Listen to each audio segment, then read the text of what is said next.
Now let's take the Taylor of sine x and cosine x, and I'm going to try to do this as fast as possible. So once again, the Taylor approximation follows this equation. You can watch the previous videos if you don't know how to do this. And we're centering it at x naught equals 0, so this is a Maclaurin that we're taking for sine x and cosine x. So let's start at sine x. So the first thing we want to do is take the derivatives. So f prime of x is just going to be the derivative of sine, which is cosine. Second derivative is going to be negative sine. Third derivative is going to be negative cosine. And the fourth derivative is going to be sine. And then it's just going to loop around from there. So it's going to go back to cosine, negative cosine, and then sine. So now let's evaluate these at our centering point, which is 0. So we're taking cosine of 0, which is 1. We're taking negative sine of 0, which is 0. Negative cosine of 0 is negative 1. And sine of 0 is 0. And once again, that'll loop around.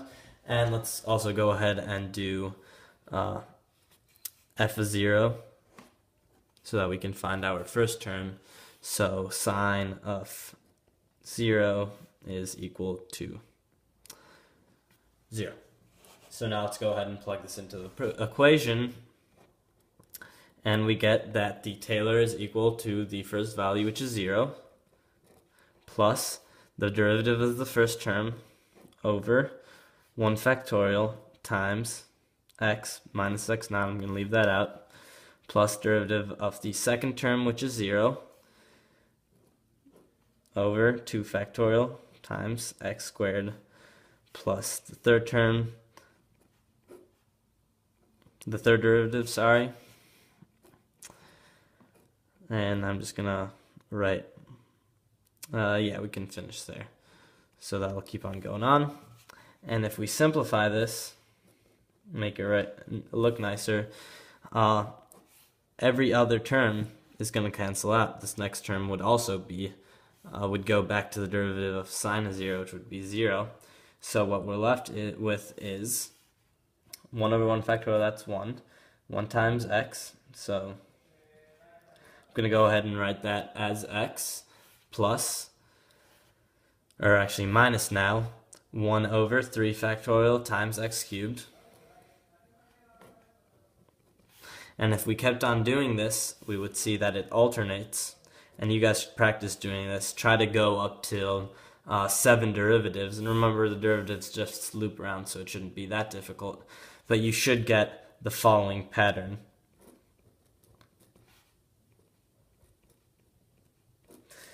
And that'll go on. And let's write the general term here. Well, powers are going up by 2 and they're odd numbers, so we have an x to the n plus 1 on top. It's an alternating series, so we need a negative 1 to the n. And we're dividing by odd factorials, so 2n plus 1 factorial. So that's the Taylor for sine of x. And that's another one that you guys are definitely going to want to memorize. X minus x cubed over 3 factorial, x plus x to the 5th over 5 factorial, minus x to the 7th over 7 factorial. So now let's do cosine x. And you could definitely do the same thing for cosine x, but we could also find a shortcut. And that is that cosine x is just the derivative of sine of x, right? Because the integral of cosine of x is equal to sine of x. So cosine x is equal to the derivative of sine x. So what we can just do is take the derivative of sine x and take the derivative basically of this Taylor.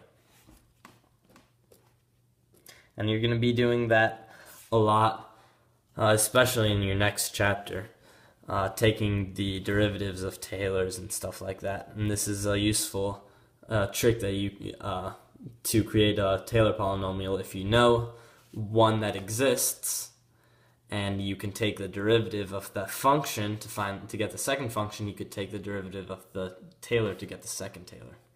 So let's go ahead and do that. So the first term, the derivative is x is 1, and then we get negative 3x squared over 3 factorial plus 5x to the 4th over 5 factorial minus 7x to the 6th over 7 factorial.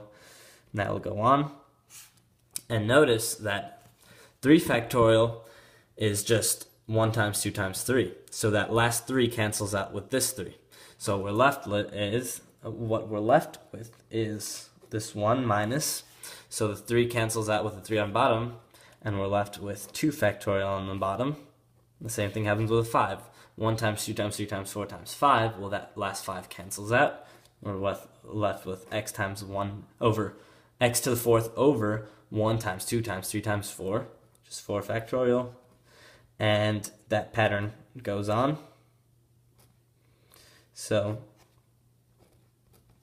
cosine x, very similar to sine x, except for that we're taking even powers and even factorials on the bottom. So let's write the general term. So basically all we're doing is taking even numbers, even powers, alternating, so negative 1 to the n. 2n is from the even powers, and to get these even factorials, we can do that, 2n factorial. So yeah, I mean, you could just as easily, and you probably should practice doing this cosine x the way we did sine x, but there's another trick to get from sine x to cosine x, and it'll be really useful getting from different functions to a different function without writing a whole new Taylor, just taking the derivative or the antiderivative of the first Taylor.